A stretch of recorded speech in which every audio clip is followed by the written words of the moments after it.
আসসালামু আলাইকুম dear viewers friend, আপনারা একটি আম গাছ দেখছেন। আর এই আম গাছটি ছাদ বাগানে এই টবে একটি 25 লিটারের রঙের ড্রামে লাগানো, এবং গাছটি 3 বছর থেকেই এই টবটিতে রয়েছে। এর মাঝে গত 2024 সালে এই গাছটিতে আম ধরেছিল, কিন্তু দুর্ভাগ্যজনক 25 সালে গাছটিতে আম ধরে নাই।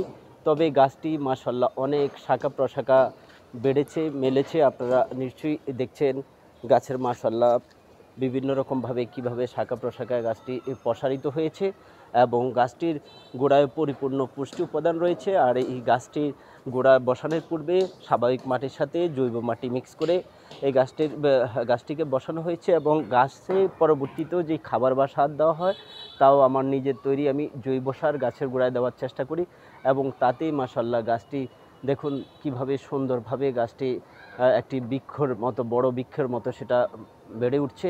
এবং আমি পরবর্তীতে গাছটি একটু বড় হওয়ার পরে আমি এখানে যখন এই বরাবর কেটে দিলেই কিন্তু এই শাখা প্রশাখাগুলো বের হচ্ছে, এবং গাছটি এখন মাশাআল্লাহ অনেক ঝোপালো হয়েছে।